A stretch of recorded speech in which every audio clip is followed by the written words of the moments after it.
ਬਿਸਮਿਲ੍ਲਾਹਿਰਰਹਿਮਾਨਿਰਰਹੀਮ ਤੇ अस्सलाम वालेकुम। 15 ਮਾਰਚ ਪਾਕਿਸਤਾਨ ਦੇ ਵਿੱਚ ਹਫਤੇ ਦੀ ਸਵੇਰ ਤੇ ਅੱਜ ਦੇ ਪੰਜਾਬੀ ਵੀਲੌਗ 'ਚ ਚੜ੍ਹਦੇ ਤੇ ਲੈਂਦੇ ਪੰਜਾਬ ਦੇ ਸੱਜਣਾ ਤੇ ਮਿੱਤਰਾਂ, ਭੈਣਾਂ ਤੇ ਭਰਾਵਾਂ, ਮਾਵਾਂ ਤੇ ਬਜ਼ੁਰਗਾਂ ਨੂੰ ਜੀ ਆਇਆਂ ਨੂੰ। ਅੱਜ ਦੀ ਜਿਹੜੀ ਸਭ ਤੋਂ ਪਹਿਲੀ ਖਬਰ ਜਿੱਤੇ ਅਸੀਂ ਚਾਨਣ ਪਾਉਣਾ ਹੈ ਉਹ ਹੈ ਕਿ ਚੀਨੀ ਕੌੜੀ ਹੋ ਗਈ। ਹਾਂਜੀ, ਖੰਡ ਜਿਹੜੀ ਹੈ ਚੀਨੀ ਉਹ ਇੰਨੀ ਕੁ ਮਹਿੰਗੀ ਹੋ ਗਈ ਹੈ ਕਿ ਲੋਕਾਂ ਦੇ ਖਰੀਦਣ ਤੋਂ ਬਾਹਰ ਨਿਕਲ ਗਈ ਹੈ।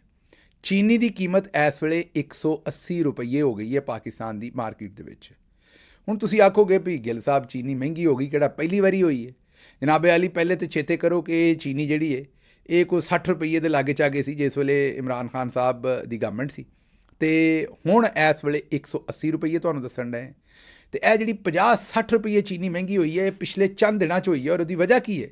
ਉਹਦੀ ਵਜ੍ਹਾ ਇਹ ਕਿ ਪਹਿਲਾਂ ਇਹਨਾਂ ਨੇ ਚੀਨੀ ਨੂੰ ਇੰਪੋਰਟ ਕੀਤਾ, ਇਸ ਗਵਰਨਮੈਂਟ ਨੇ ਚੀਨੀ ਨੂੰ ਇੰਪੋਰਟ ਕਰਨ ਦੀ ਇਜਾਜ਼ਤ ਦਿੱਤੀ। ਉਹਦੀ ਵਜ੍ਹਾ ਹੈ ਕਿ ਇਹਨਾਂ ਦੀਆਂ ਆਪਣੀਆਂ ਮਿੱਲਾਂ ਨੇ, ਜ਼ਾਹਿਰ ਹੈ ਉਹਨਾਂ ਨੂੰ ਪੈਸੇ ਬਚਾਉਣੇ ਸਨ, ਕਿਸੇ ਨੇ ਆਪਣੇ ਪੁੱਤਰ ਨੂੰ ਅਤੇ ਕਿਸੇ ਨੇ ਆਪਣੇ ਭਰਾ ਨੂੰ। ਅਤੇ ਮਾੜਾ ਬੰਦਾ ਜਿਹੜਾ ਹੈ ਉਹਨੂੰ ਵੈਸੇ ਵੀ ਖੰਡ ਹੀ ਖਾਂਦਾ ਉਹ, ਕਿਉਂਕਿ ਕੈਲਰੀਜ਼ ਲੈਣੀਆਂ ਹੁੰਦੀਆਂ ਨੇ, ਅਤੇ ਬਾਕੀ ਤਾਂ ਖੁਰਾਕ ਜਿੰਨੀ ਕੁ ਲੱਭਦੀ ਹੈ ਤੁਹਾਨੂੰ ਪਤਾ ਹੀ ਹੈ। ਉਹ ਚੀਨੀ ਤੋਂ ਬੜੀਆਂ ਸਾਰੀਆਂ ਕੈਲਰੀਜ਼ ਲੈ ਕੇ ਆਪਣਾ ਕੰਮ ਚਲਾਉਂਦਾ ਹੈ।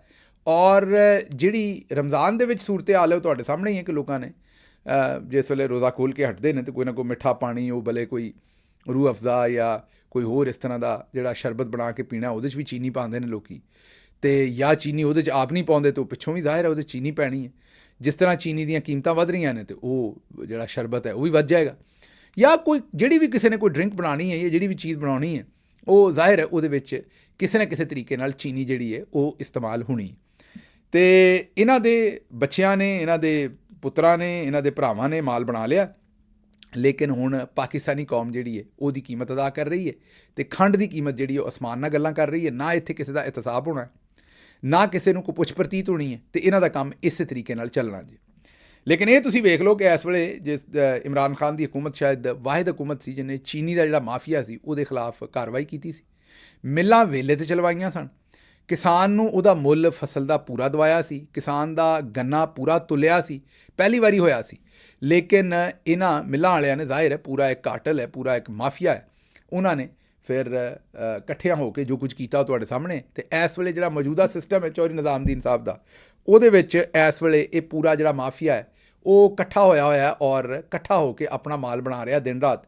ਹਾਲਾਂਕਿ ਇਹਨਾਂ ਨੂੰ ਸੋਚਣਾ ਚਾਹੀਦਾ ਸੀ, ਜਿਹੜਾ ਜੋ ਵੀ ਇਹਨਾਂ ਨੇ ਭਾਵੇਂ ਚੌਧਰੀ ਦੇ ਕਹਿਣ 'ਤੇ ਹੀ ਸਾਰਾ ਕੰਮ ਕੀਤਾ, ਲੇਕਿਨ ਹੁਣ ਇਹਨਾਂ ਦੇ ਗਲ 'ਤੇ ਪੈ ਗਈ ਨਾ ਹਕੂਮਤ। ਇਹਨਾਂ ਨੂੰ ਗੁੱਡ ਗਵਰਨੈਂਸ ਕਿਤੇ ਹੋਰ ਅਗਰ ਨਹੀਂ ਵੀ ਦੇ ਸਕਦੇ ਸੀ, ਫੋਰ ਐਗਜ਼ਾਮਪਲ ਚਲੋ ਮੰਨ ਲੈਨੇ ਕਈ ਜਗ੍ਹਾ ਦੇ ਉੱਤੇ ਇਹਨਾਂ ਦੇ ਕੋਲ ਕਈ ਚੀਜ਼ਾਂ ਜਿਹੜੀਆਂ ਨੇ ਉਹ ਇਹਨਾਂ ਦੇ ਇਖਤਿਆਰ ਜਾਂ ਕੰਟਰੋਲ 'ਚ ਨਹੀਂ ਹੋਣਗੀਆਂ, ਲੇਕਿਨ ਚੀਨੀ ਤਾਂ ਹੈ ਨਾ, ਉਹ ਤਾਂ ਇਹਨਾਂ ਦੀਆਂ ਹੀ ਮਿੱਲਾਂ ਨੇ। ਸ਼ਰੀਫ ਨੇ ਉਹਨਾਂ ਦੀਆਂ ਮਿੱਲਾਂ ਨੇ, ਤਰੀਨ ਸਾਹਿਬ ਨੇ ਉਹਨਾਂ ਦੀਆਂ, ਮਤਲਬ ਇਹਨਾਂ ਦੇ ਹਵਾਰੀਆਂ ਦੀਆਂ ਮਿੱਲਾਂ ਨੇ ਨਾ ਸਾਰਿਆਂ ਦੀਆਂ। ਇਹ ਕਮ ਅਜ਼ ਕਮ ਚੀਨੀ ਦੀ ਕੀਮਤ ਨੂੰ ਤਾਂ ਮੈਨੇਜ ਕਰ ਸਕਦੇ ਸੀ, ਲੇਕਿਨ ਉਹਦੀ ਕੀਮਤ ਨੂੰ ਮੈਨੇਜ ਕਰਨ ਦੀ ਬਜਾਏ ਇਹਨਾਂ ਨੇ ਕੀ ਕੀਤਾ ਉਹ ਤੁਹਾਡੇ ਸਾਹਮਣੇ। ਇਹਨਾਂ ਨੇ ਪਹਿਲਾਂ ਚੀਨੀ ਨੂੰ ਐਕਸਪੋਰਟ ਕੀਤਾ ਜਦੋਂ ਕਿ ਨਹੀਂ ਸੀ ਕਰਨੀ ਚਾਹੀਦੀ। ਪਾਕਿਸਤਾਨ ਚੀਨੀ ਘੱਟ ਸੀ, ਐਕਸਪੋਰਟ ਕਰਕੇ ਤੇ ਚੀਨੀ ਇੱਥੇ ਘੱਟ ਹੋ ਗਈ। ਸਾਡੇ ਲੋਕ, ਮੈਂ ਤੁਹਾਨੂੰ ਦੱਸਿਆ ਤਾਂ ਹੈ ਕਿ ਚੀਨੀ ਤਾਂ ਇਸਤੇਮਾਲ ਕਰਦੇ ਨੇ ਬੇਸ਼ੁਮਾਰ। ਉਹ ਜਿਸ ਵੇਲੇ ਐਕਸਪੋਰਟ ਕਰ ਲਈ ਚੀਨੀ, ਅਤੇ ਹੁਣ ਇੰਪੋਰਟ ਵੀ ਕਰੀਏ ਤਾਂ ਬਾਹਰੋਂ ਆਉਣੀ ਹੈ, ਜ਼ਾਹਿਰ ਹੈ ਮਹਿੰਗੀ ਪੈਣੀ ਹੈ, ਅਤੇ ਇੱਥੇ ਜਿਹੜੀ ਚੀਨੀ ਉਹ ਘੱਟ ਹੈ, ਉਹਦਾ ਵੀ ਰੇਟ ਇਹਨਾਂ ਨੇ ਵਧਾ ਲਿਆ। ਅਤੇ ਤੁਸੀਂ ਇਹ ਵੇਖ ਲਓ ਕਿ ਇਹਨਾਂ ਦੇ ਉੱਤੇ ਕਿੰਨਾ ਸਿਆਸੀ ਪ੍ਰੈਸ਼ਰ ਹੈ। ਇਸ ਪ੍ਰੈਸ਼ਰ ਦੇ ਵਿੱਚ ਕੋਸ਼ਿਸ਼ ਤਾਂ ਇਹਨਾਂ ਨੂੰ ਇਹ ਕਰਨੀ ਚਾਹੀਦੀ ਸੀ ਕਿ ਅਸੀਂ ਕਮ ਅਜ਼ ਕਮ ਹੋਰ ਕਿਸੇ ਸ਼ੈ ਦੀ ਚੀਜ਼ ਵੀ ਥੱਲੇ ਦੀ ਕੀਮਤ ਨਹੀਂ ਰੱਖ ਸਕਦੇ ਅਤੇ ਚੀਨੀ ਦੀ ਰੱਖੀਏ ਤਾਂ ਕਿ ਲੋਕ ਸਾਡੀ ਗੁੱਡ ਗਵਰਨੈਂਸ ਦੀ ਗੱਲ ਕਰਨ, ਲੇਕਿਨ ਉਹ ਕਰਨ ਦੀ ਬਜਾਏ ਇਹਨਾਂ ਨੇ ਜੋ ਕੁਝ ਕੀਤਾ ਉਹ ਤੁਹਾਡੇ ਸਾਹਮਣੇ। ਅਗਲੀ ਖਬਰ ਵਾਲੇ ਪਾਸੇ ਚੱਲਨੇ ਜੀ। ਆਸਿਫ ਅਲੀ ਜ਼ਰਦਾਰੀ ਸਾਹਿਬ ਨੇ ਆਪਣੇ ਆਫੀਸ਼ੀਅਲ ਅਕਾਊਂਟ ਤੋਂ 6 ਨਹਿਰਾਂ ਨਵੀਆਂ ਕੱਢਣ ਦੀ ਜਿਹੜੀ ਗੱਲ ਕੀਤੀ ਸੀ, ਤੁਹਾਨੂੰ ਯਾਦ ਹੋਏਗਾ, ਔਰ 6 ਨਹਿਰਾਂ ਨਵੀਆਂ ਕਹਿ ਕੇ ਆਪਣੇ ਸੋਸ਼ਲ ਮੀਡੀਆ ਅਕਾਊਂਟ ਤੋਂ ਟਵੀਟ ਕਰਨ ਤੋਂ ਬਾਅਦ ਔਰ ਉਹਨਾਂ ਮੀਟਿੰਗਸ ਦਾ ਹਿੱਸਾ ਬਣਨ ਤੋਂ ਬਾਅਦ, ਇਜਾਜ਼ਤ ਦੇਣ ਤੋਂ ਬਾਅਦ ਹੁਣ ਪੁੱਤਰ ਨੇ 9 ਅਰਬ ਵੀ ਲੈ ਲਿਆ, MNAs ਜਿਹੜੇ ਨੇ ਉਹਨਾਂ ਨੇ 25-25 ਕਰੋੜ ਵੀ ਲੈ ਲਿਆ। ਅਤੇ ਅਸਲ ਦੇ ਵਿੱਚ ਸਿੰਧ ਦਾ ਜਿਹੜਾ ਕਿਸਾਨ ਸੀ ਜਾਂ ਸਿੰਧ ਦਾ ਪਾਣੀ ਦਾ ਜਿਹੜਾ ਇੱਕ ਰੌਲਾ ਇਸ ਵੇਲੇ ਬਣਿਆ ਹੋਇਆ, ਉਹਦੇ 'ਤੇ ਇਹਨਾਂ ਨੇ ਜੋ ਜ਼ਾਹਿਰ ਹੈ ਵੀ ਸੌਦੇਬਾਜ਼ੀ ਕਰਨੀ ਸੀ ਉਹ ਜਾਂ ਜੋ ਵੀ ਗੱਲ ਕਿਸੇ ਦੀ ਮੰਨਣੀ ਸੀ ਉਹ ਇਹ ਮੰਨ ਚੁੱਕੇ ਨੇ, ਲੇਕਿਨ ਹੁਣ ਪਬਲਿਕ ਕੰਜ਼ੰਪਸ਼ਨ ਵਾਸਤੇ ਤਕਰੀਰਾਂ ਦੇ ਵਿੱਚ ਜਿਹੜੇ ਉਹ ਫੂਕੀਆਂ ਬੜਕਾ ਮਾਰ ਰਹੇ ਨੇ। ਅਸਲ ਦੇ ਵਿੱਚ ਇਹ ਚੌਧਰੀ ਨਿਜ਼ਾਮੁਦੀਨ ਦੇ ਨਾਲ ਇਹ ਸਾਰੀ ਗੱਲ ਤੈਅ ਕਰ ਚੁੱਕੇ ਨੇ। ਇਹਨਾਂ ਦੇ ਆਪਣੇ ਟਵਿੱਟਰ ਅਕਾਊਂਟ ਤੋਂ ਇਹ ਸਾਰੀ ਚੀਜ਼ ਜਿਹੜੀ ਹੈ ਉਹ ਜਿਹੜੀ ਉਹ ਤੁਸੀਂ ਇਹ ਕਹਿ ਸਕਦੇ ਹੋ ਕਿ ਟਵੀਟ ਹੋਈ ਹੈ। ਅੱਛਾ ਜੀ, ਅਗਲੀ ਖਬਰ ਜਿਹੜੀ ਖਵਾਜਾ ਆਸਿਫ ਸਾਹਿਬ ਫਿਰ ਵਿਚਾਰੇ ਬੇਇੱਜ਼ਤ ਹੋਏ ਨੇ। ਆਏ ਦਿਨ ਹੁੰਦੇ ਨੇ ਟੈਲੀਵਿਜ਼ਨ 'ਤੇ, ਕੋਈ ਨਵਾਂ ਕੰਮ ਤਾਂ ਹੈ ਨਹੀਂ। ਟੈਲੀਵਿਜ਼ਨ 'ਤੇ ਬੈਠੇ ਸਨ ਹਾਮਿਦ ਮੀਰ ਸਾਹਿਬ ਦੇ ਸਾਹਮਣੇ, ਅਤੇ ਆਂਦੇ ਨੇ ਕਿ ਜਿਹੜੇ ਇਮਰਾਨ ਖਾਨ ਦੇ ਜ਼ਮਾਨੇ ਦੇ ਵਿੱਚ ਤਾਲਿਬਾਨ ਆਏ ਸਨ, ਸਾਡੇ ਜ਼ਮਾਨੇ 'ਚ ਅਸੀਂ ਕੋਈ ਗੱਲ ਹੀ ਨਹੀਂ ਕੀਤੀ। ਉਹਨਾਂ ਕਿਹਾ ਜਨਰਲ ਫੈਜ਼ ਤੁਹਾਡੇ ਜ਼ਮਾਨੇ 'ਚ ਹੀ ਪਿਸ਼ਾਵਰ ਗਏ ਸਨ ਅਤੇ ਮਿਲ ਕੇ ਆਏ ਸਨ, ਹਾਲਾਂਕਿ ਇਹ ਖੁਦ ਵੀ ਉੱਥੇ ਮੌਜੂਦ ਸਨ। ਮੁੱਕਰ ਰਹੇ ਸਨ। ਜਿਸ ਵੇਲੇ ਮੁੱਕਰ ਰਹੇ ਸਨ ਤੇ ਉਹਨਾਂ ਨੇ ਆਮਦ ਮੀਰ ਸਾਹਿਬ ਨੇ ਉੱਥੇ ਰਾਣਾ ਸਨਾਉਲਾ ਦਾ ਬਿਆਨ ਚਲਾ ਦਿੱਤਾ, ਜਿਹਦੇ ਵਿੱਚ ਉਹ ਉਸ ਜ਼ਮਾਨੇ ਜਦੋਂ ਇਹਨਾਂ ਦੀ ਹਕੂਮਤ ਸੀ, PDM ਦੀ ਮੈਂ ਗੱਲ ਕਰਨ ਡਿਆ 2022 ਦੀ, ਉਦੋਂ ਰਾਣਾ ਸਨਾਉਲਾ ਸਾਹਿਬ ਨੇ ਇਸ ਗੱਲ ਨੂੰ ਐਡਮਿਟ ਕੀਤਾ ਸੀ ਔਰ ਇਸ ਗੱਲ ਦਾ ਇੱਕ ਕਿਸਮ ਦਾ ਕ੍ਰੈਡਿਟ ਲੈਣ ਦੀ ਉਸ ਵੇਲੇ ਰਾਣਾ ਸਨਾਉਲਾ ਸਾਹਿਬ ਨੇ ਕੋਸ਼ਿਸ਼ ਕੀਤੀ ਸੀ। ਲੇਕਿਨ ਅੱਜ ਜਿਹੜਾ ਹੈ ਇਹ ਨਾ ਉਸ ਨੂੰ ਮੰਨ ਕੇ ਤਿਆਰ ਨੇ ਤੇ ਨਾ ਉਹਦੇ ਉੱਤੇ ਕਿਸੇ ਕਿਸਮ ਦੀ ਹੋਰ ਮਜ਼ੀਦ ਸਟੇਟਮੈਂਟ ਦੇ ਕੇ ਤਿਆਰ ਨੇ। ਅੱਛਾ ਜੀ, ਅਗਲੀ ਖਬਰ ਤੁਹਾਡੇ ਸਾਹਮਣੇ ਜਿਹੜੀ ਹੈ ਉਹ ਅਸੀਂ ਰੱਖਦੇ ਹਾਂ ਲਈਆ ਚੌਕ ਆਜ਼ਮ ਤੋਂ।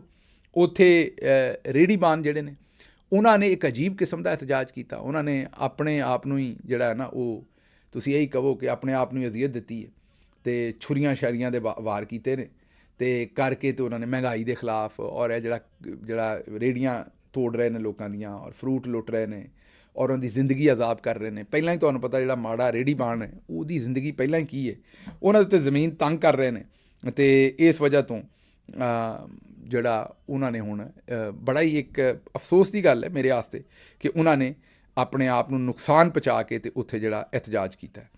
ਅੱਛਾ ਜੀ, ਅਲੀਮਾ ਖਾਨਮ ਸਾਹਿਬਾ ਨੇ ਬਿਆਨ ਦਿੱਤਾ ਹੈ ਕਿ ਇਮਰਾਨ ਖਾਨ ਸਾਹਿਬ ਦੇ ਉੱਤੇ ਜਿਹੜੀ ਪਾਬੰਦੀਆਂ ਨੇ ਉਹ ਵਧਾਈਆਂ ਗਈਆਂ ਨੇ। ਘਰ ਦਾ ਉਹਨਾਂ ਨੂੰ ਕਦੀ ਖਾਣਾ ਨਹੀਂ ਦਿੱਤਾ ਜਾਂਦਾ, ਰਮਜ਼ਾਨ 'ਚ ਵੀ ਬੱਚਿਆਂ ਨਾਲ ਗੱਲ ਨਹੀਂ ਕਰਾਈ ਜਾਂਦੀ।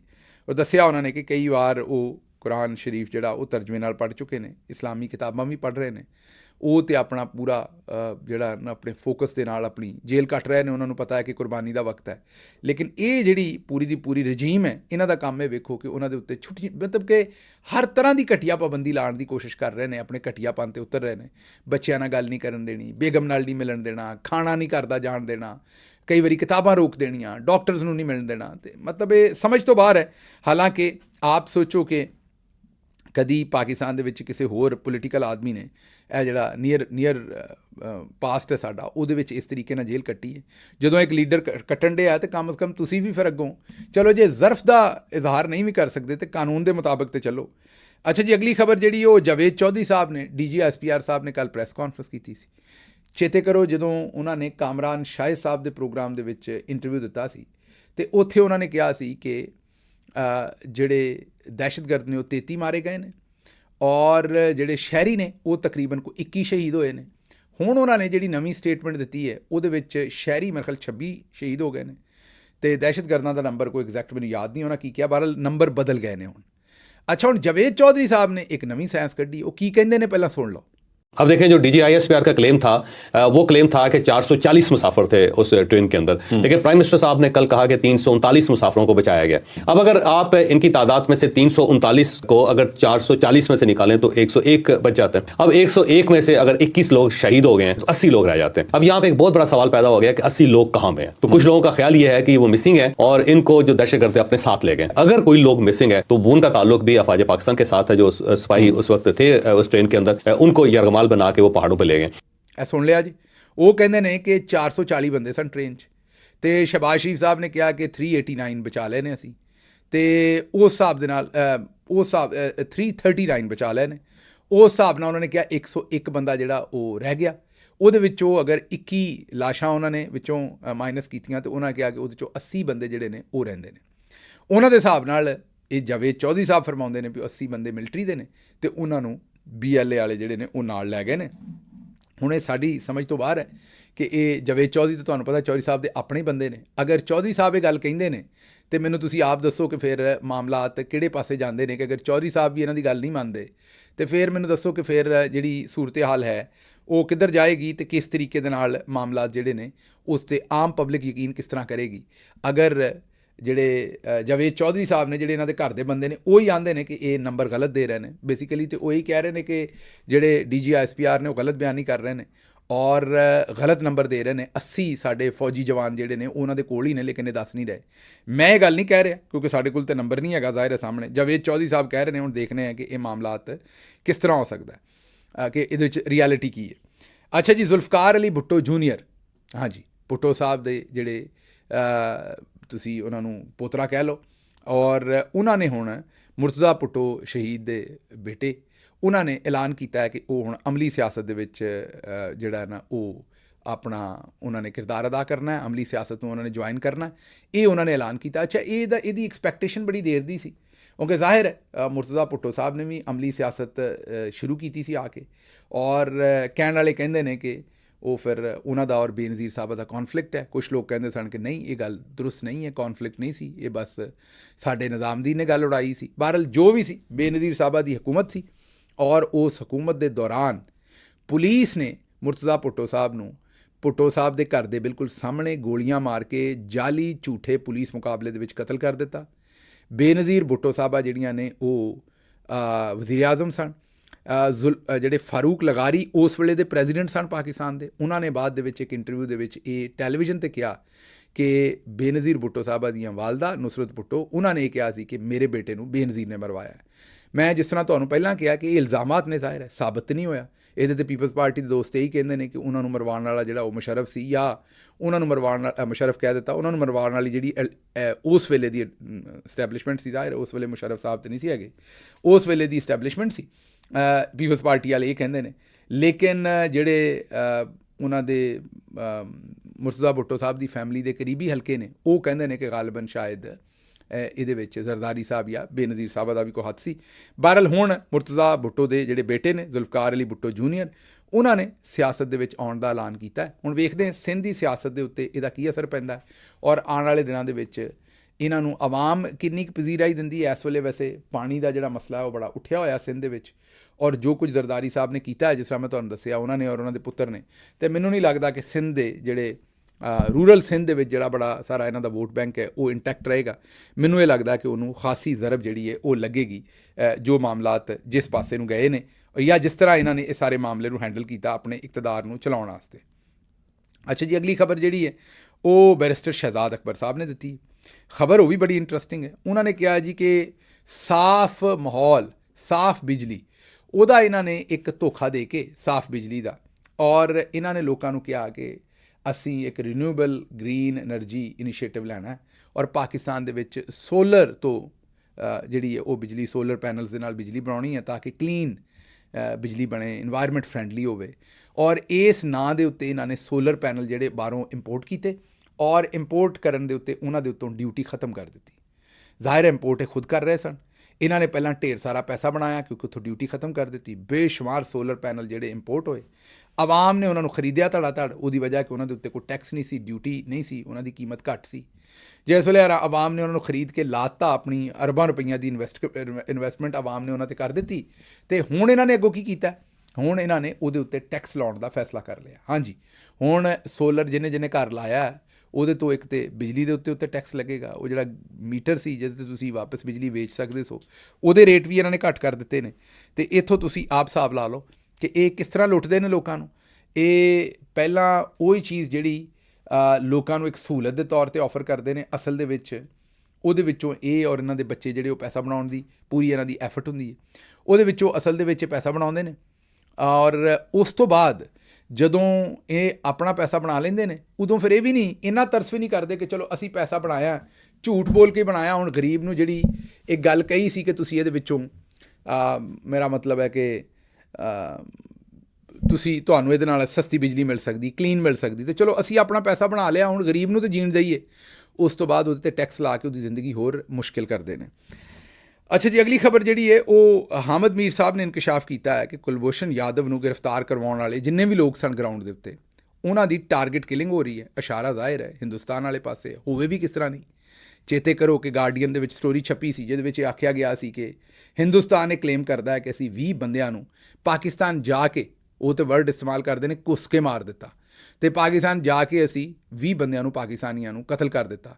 ਉਹ ਹਾਮਦ ਮੀਰ ਸਾਹਿਬ ਇਹ ਕਹਿ ਰਹੇ ਨੇ ਕਿ 20 ਬੰਦੇ ਜਿਹੜੇ ਨੇ, ਹਾਮਦ ਮੀਰ ਸਾਹਿਬ ਇਹ ਕਹਿ ਰਹੇ ਨੇ ਕਿ ਜਿਨ੍ਹਾਂ ਨੇ ਕੁਲਭੂਸ਼ਣ ਯਾਦਵ ਨੂੰ ਗ੍ਰਿਫਤਾਰ ਕਰਵਾਇਆ ਸੀ, ਉਹਨਾਂ ਨੂੰ ਵੀ ਹੁਣ ਪਕੜ ਕੇ ਇੱਕ ਟਾਰਗੇਟ ਕਿਲਿੰਗ ਉਹਨਾਂ ਦੀ ਕੀਤੀ ਜਾ ਰਹੀ ਹੈ। ਔਰ ਇਹ ਟਾਰਗੇਟ ਕਿਲਿੰਗ ਸਿਰਫ ਬਲੋਚਿਸਤਾਨ 'ਚ ਨਹੀਂ ਹੋ ਰਹੀ, KP 'ਚ ਨਹੀਂ ਹੋ ਰਹੀ ਹੈ, ਪੰਜਾਬ 'ਚ ਵੀ ਹੋ ਰਹੀ ਹੈ, ਕਸ਼ਮੀਰ 'ਚ ਵੀ ਹੋ ਰਹੀ, ਹਰ ਜਗ੍ਹਾ 'ਤੇ। ਇੱਥੋਂ ਤੁਸੀਂ ਇਹ ਹਿਸਾਬ ਲਾ ਲਓ ਕਿ ਹਿੰਦੁਸਤਾਨ ਦਾ ਜਿਹੜਾ ਨੈਟਵਰਕ ਹੈ ਪਾਕਿਸਤਾਨ 'ਚ, ਉਹ ਕਿਤਨਾ ਜ਼ਿਆਦਾ ਫੈਲਿਆ ਹੋਇਆ। ਹੁਣ ਇਹ ਜ਼ਾਹਿਰ ਹੈ ਇਹ ਵੀ ਇੱਕ ਇੰਟੈਲੀਜੈਂਸ ਫੇਲੀਅਰ ਹੈ, ਲੇਕਿਨ ਅਗਰ ਤੁਸੀਂ DG ਸਾਹਿਬ ਕੋਲੋਂ ਪੁੱਛੋਗੇ ਤਾਂ ਉਹ ਕਹਿਣਗੇ ਕਿ ਨਹੀਂ, ਇਹ ਇੰਟੈਲੀਜੈਂਸ ਫੇਲੀਅਰ ਨਹੀਂ ਹੈ, ਔਰ ਉਹਦਾ ਆਪਣੀ ਇੱਕ ਕੋਈ ਨਾ ਕੋਈ ਤਾਵੀਲ ਇਹਦੀ ਪੇਸ਼ ਕਰਨਗੇ। ਅੱਛਾ ਜੀ, ਪਈਆ ਜਿਹੜਾ ਉਹ ਮਿਲ ਗਿਆ। ਹਾਂਜੀ, ਪਈਆ ਮਿਲ ਗਿਆ। ਗੁਜ਼ਸ਼ਤਾ ਰੋਜ਼ ਲਾਹੌਰ ਏਅਰਪੋਰਟ ਪਰ ਇੱਕ ਪਈਏ ਕੇ ਬਗੈਰ ਲੈਂਡਿੰਗ ਕਰਨ ਵਾਲੀ ਜਿਹੜੀ ਫਲਾਈਟ ਸੀ, ਤੁਹਾਨੂੰ ਦੱਸਿਆ ਸੀ ਕਰਾਚੀ ਤੋਂ ਪਈਆ ਜਿਹੜਾ ਉਹ ਇੱਕ ਫਲਾਈਟ ਨੇ ਟੇਕ ਆਫ ਕੀਤਾ ਸੀ, ਔਰ ਕਰਾਚੀ ਤੋਂ ਨਿਕਲੀ ਸੀ ਉਹ ਫਲਾਈਟ, ਔਰ ਆ ਕੇ ਉਹਨੇ ਲੈਂਡ ਕੀਤਾ ਸੀ ਲਾਹੌਰ। ਜਿਸ ਵੇਲੇ ਉਹਨੇ ਲੈਂਡਿੰਗ ਕੀਤੀ ਤਾਂ ਪਤਾ ਲੱਗਾ ਉਹਦਾ ਇੱਕ ਪਈਆ ਹੀ ਨਹੀਂ ਹੈਗਾ, ਪਹੀਏ ਤੋਂ ਬਗੈਰ ਹੀ ਉਹਨੇ ਲੈਂਡਿੰਗ ਕਰ ਛੱਡੀ। ਖੈਰ ਉਹ ਬਚ ਗਿਆ ਜਹਾਜ਼, ਲੈਂਡਿੰਗ ਤੇ ਹੋ ਗਈ। ਉਸ ਤੋਂ ਬਾਅਦ ਉਹ ਪਹੀਆ ਲੱਭਦੇ ਫਿਰਦੇ ਸੀ ਵੀ ਉਹ ਕਿੱਥੇ ਡਿੱਗਿਆ। 3 ਦਿਨ ਉਹ ਪਹੀਆ ਨਾ ਲੱਭਾ। ਹੁਣ ਆਖਿਰਕਾਰ ਉਹ ਪਹੀਆ ਜਿਹੜਾ ਉਹ ਮਿਲ ਗਿਆ। ਜਨਾਹ ਇੰਟਰਨੈਸ਼ਨਲ ਏਅਰਪੋਰਟ ਦੀ ਰਿਮੋਟ ਪਾਰਕਿੰਗ ਦੇ ਕੋਲੋਂ, ਮਤਲਬ ਕਰਾਚੀ ਦੇ ਵਿੱਚ ਉਹ ਜਿਹੜਾ ਏਅਰਪੋਰਟ ਹੈ ਉਹਦੀ ਪਾਰਕਿੰਗ ਦੇ ਕੋਲੋਂ, ਮਤਲਬ ਜਦੋਂ ਉਹਨੇ ਟੇਕ ਆਫ ਕੀਤਾ ਉੱਥੇ ਪਹੀਆ ਡਿੱਗ ਪਿਆ ਸੀ। ਪਹੀਏ ਤੋਂ ਬਗੈਰ ਹੀ ਜਹਾਜ਼ ਉੱਡਦਾ ਰਿਹਾ ਸਾਰਾ ਲਾਹੌਰ ਤੱਕ, ਤੇ ਉਹਨੇ ਲੈਂਡਿੰਗ ਕੀਤੀ। ਤੇ ਉਹ ਟਾਇਰ ਅਸਲ ਦੇ ਵਿੱਚ ਇਹ ਸਾਫੀ ਮੁਹੰਮਦ ਉਮੈਰ ਦਾ ਦਾਵਾ ਹੈ, ਔਰ ਉਹ ਇਹ ਕਹਿੰਦੇ ਨੇ ਕਿ ਇਹ ਪਹੀਆ ਆਖਿਰਕਾਰ ਜਿਹੜਾ ਹੈ ਨਾ ਉਹ ਕਰਾਚੀ ਦੇ ਵਿੱਚ ਮਿਲ ਗਿਆ। ਪਰ ਇਹਦੇ 'ਚ ਅਸਲ ਜਿਹੜੀ ਗੱਲ ਹੈ ਨਾ, ਅਸੀਂ ਜਿਹੜੇ ਨੰਬਰ 1 ਹੈ ਉਹ ਇਹ ਹੈ ਕਿ 3 ਦਿਨ ਲੱਗ ਗਏ ਸਾਨੂੰ ਪਹੀਆ ਲੱਭਦੇ ਹੋਇਆ। ਜ਼ਰਾ ਗੌਰ ਕਰੋ, 3 ਦਿਨ ਪੂਰੇ ਲੱਗੇ ਨੇ ਪਹੀਆ ਲੱਭਦੇ ਆ। ਔਰ ਇਹਦੇ ਵਿੱਚ ਇਹ ਵੀ ਸੋਚੋ ਜ਼ਰਾ ਕਿ ਦੂਜੇ ਪਾਸੇ ਸਾਡੇ ਡੀਜੀ ਸਾਹਿਬ ਨੂੰ ਵੀ 3-4 ਦਿਨ ਲੱਗ ਗਏ ਪ੍ਰੈਸ ਕਾਨਫਰੰਸ ਕਰਦੇ ਆ, ਪਹੀਆ ਲੱਭਦੇ ਆ ਵੀ ਸਾਨੂੰ 3-4 ਦਿਨ ਲੱਗ ਗਏ। ਤੇ ਫਿਰ ਅਸੀਂ ਨੰਬਰ 1 ਤੇ ਹੋਏ ਨਾ, ਇਹ ਤਾਂ ਤੁਸੀਂ ਨਹੀਂ ਕਹਿ ਸਕਦੇ ਵੀ ਅਸੀਂ ਨੰਬਰ 1 ਨਹੀਂ ਹੈ। ਲਓ ਜੀ, ਮੈਨੂੰ ਇੱਥੋਂ ਦਿਓ ਫਿਰ ਇਜਾਜ਼ਤ ਤੇ ਰੱਬ ਰੱਖ।